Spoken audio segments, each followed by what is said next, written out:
I think maybe it was God speaking, because once I thought about that and I was walking towards the gate, I saw my aunt, and then she just looked at me, smiled and waved. And then I turned back into the garage, and then I started crying. I don't know why I cried. Sanbonani, Dumelang. My name is Siyabonga Mhlambi. I was born in Bethlehem. It's in the Free State. I grew up in Sasolburg for about 2 years. And then I fully moved in with my aunt. I sometimes call her my grandmother, but let's use aunt for now. I moved in with my aunt from, I think, early 2005 or 2004 after my mom passed away. In primary, I stayed in the Val. And then in high school, I went to Krugersdorp at a boarding school. Well, moving to boarding school was kind of a blessing in disguise, because I am who I am today because of my hostel father. I failed grade 11, and then I moved back to the Val with my aunt.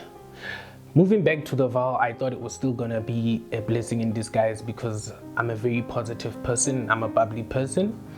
So went to a high school. I thought I'd enjoy the high school, as me and my cousin went to the Val together. He went to another school, he enjoyed his high school days. I did not enjoy my grade 11 and 12. I think it's mainly because of the system that was happening at that school. And then I attended varsity still in the Val for about 3 years. I did not complete my varsity though, because there's a certain course that was just not for me.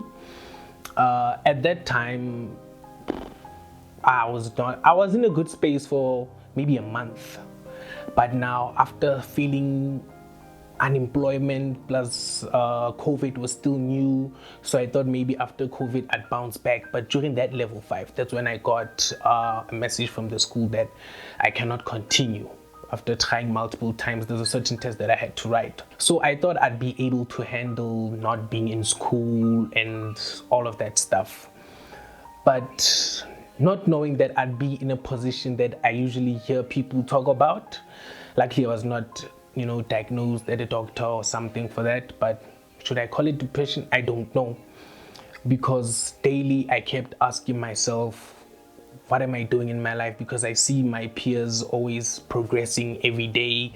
I started seeing a lot of social media influence, not from people that I don't know, but from the people that I know, the people that I was in class with, because now they started doing in-service training. Some are heading for graduation. Their lives are actually doing well. And then here I am staying behind, knowing that I'm a person who's optimistic, who has goals. I started feeling down. I was not confident about who I am, knowing that I'm a very bubbly person. I started feeling down, and then I couldn't tell anyone at home because my aunt is very, very sensitive.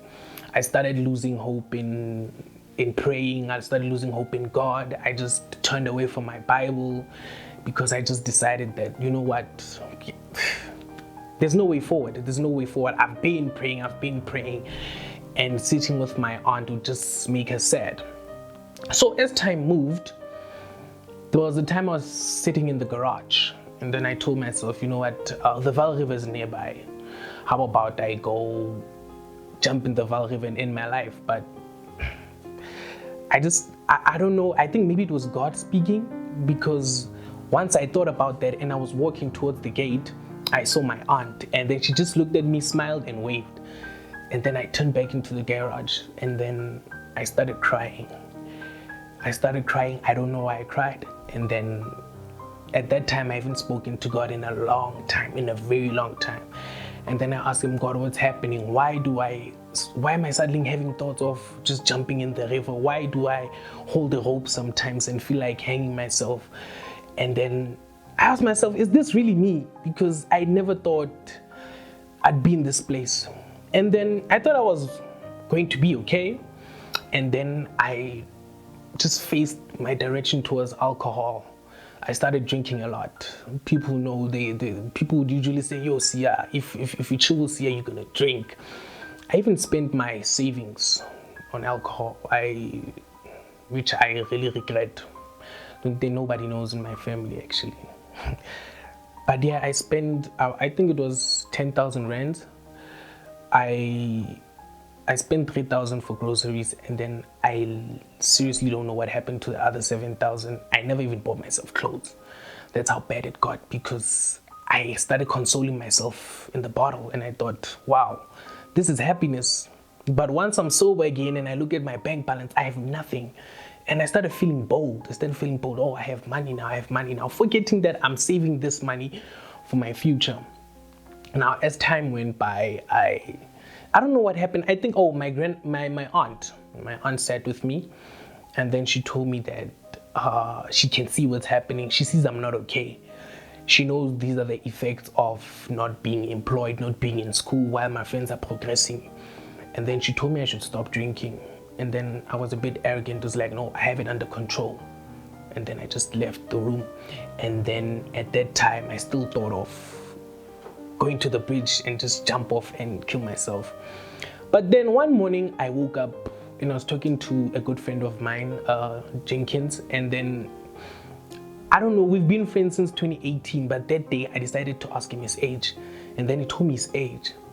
And I was like, but I thought you and I the same, are peers. And he said no. And I checked his social media, and he's been trying out his life with PR, in the media industry and stuff. So I once sat down with him, and then I asked him, why are you still in school at the age of 28? And he told me that I should stop expecting my life to move in a way that moves with other people. I should set my own goals, and then if they fail, then I should know that it's not my time. So after he told me that, I remember the day I went to go drink for the last time. I told myself, okay, I'm not gonna drink ever again. And then I did something that I'm not used to. I sat with my grandma, and then I asked her about fasting. And then I started fasting. I'm not really familiar with the type of fasting, but I remember I used to fast for 6 hours, sometimes 12 hours. I would just drink water. Why did I do that? I was asking God to help me resist temptation, because I suddenly saw that all the things that I've been doing, it's mainly because of temptation. And as the youth, we are easily drawn into temptation. And once you're tempted, there's no turning back. Actually, it's hard turning back. So one day, I kept on having a lot of suicide attempts. I don't want to lie. At first, people used to tell me, yeah, I used to have suicide attempts, but I'd be like, no, it's not gonna be me, you know.